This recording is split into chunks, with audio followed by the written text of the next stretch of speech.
Welcome back to Organic Chemistry 1. This is lecture number 3, and we still on chapter 1 and chapter 2. The rest of chapter 1 and 2 are about bonding, and you can see in isomers.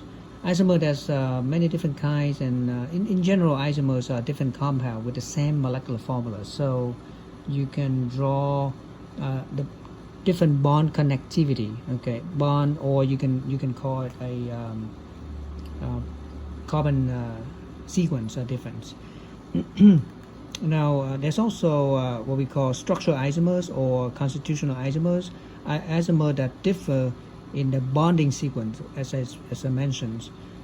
For example, like pentane, we'll go into more about those guys, okay? And finally, stereoisomers are isomers, but they have the same bonding sequence, but different orientation in space.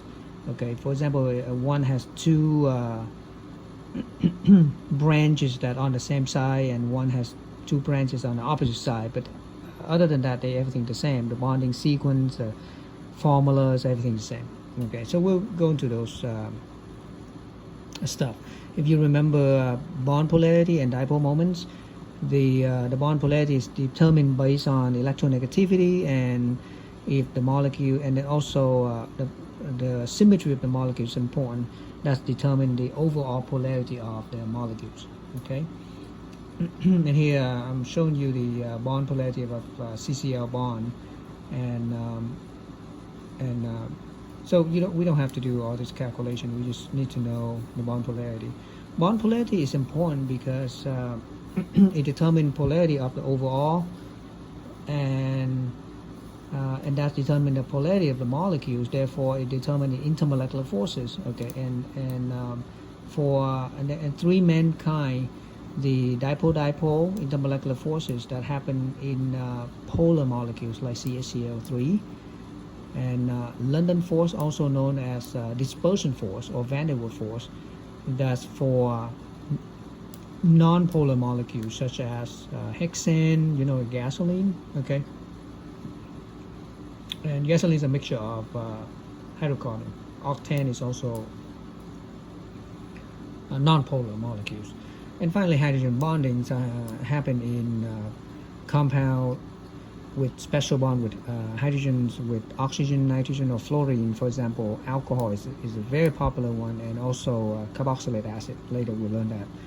The nitrogens like amine compounds. Okay, so those are the three important intermolecular forces, and they help to determine the solubility, the melting point, the boiling point.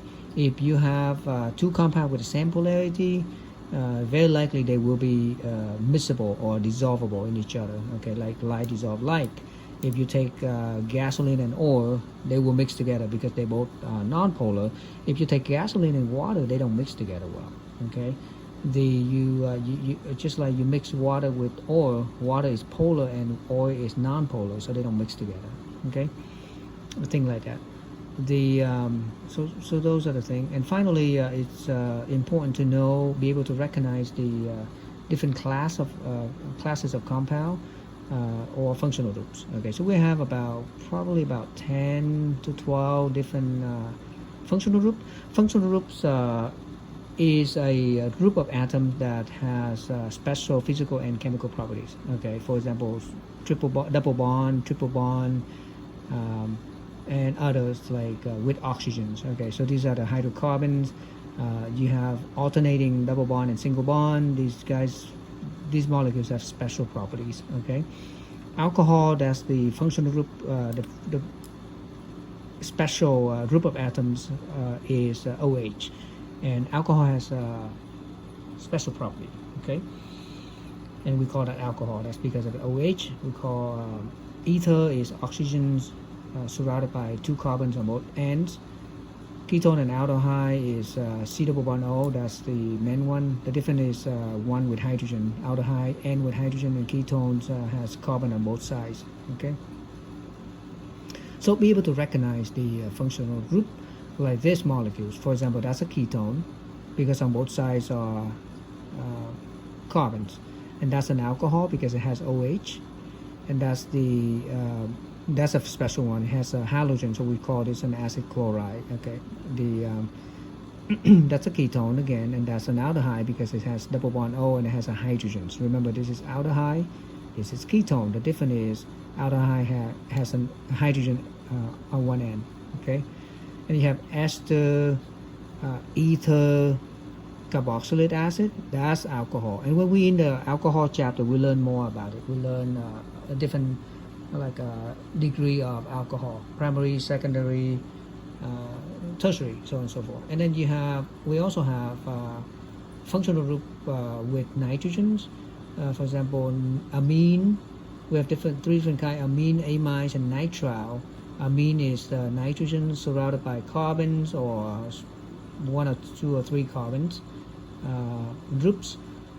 Amine is nitrogens and right next to a C double bond O. So it's like a combination of amine and ketone that give you an amine. And finally, triple bond, C triple bond N, that's called nitrile. Okay, so that's be able to recognize those functional groups. So like I said, about 10 to 12 different special group of atoms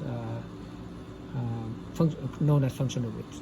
So for example, this one, we call this an alcohol, and this is an alkene, but this is a very special alkene with 3 double bonds in a row in a cyclohexane ring like this. We call this aromatic, or this is a benzene, by the way. Okay, so we call that aromatic.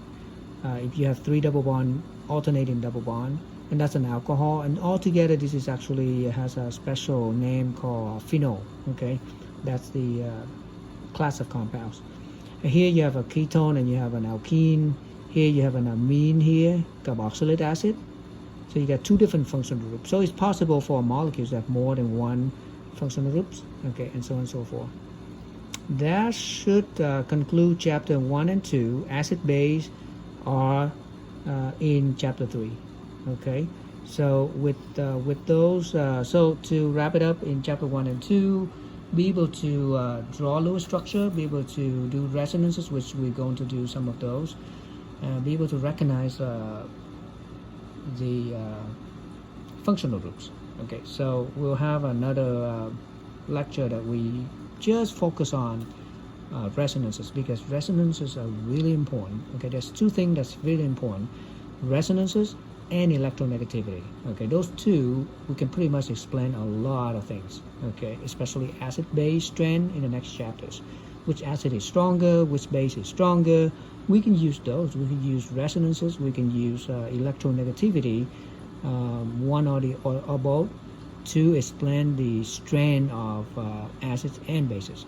Okay, see you guys next time.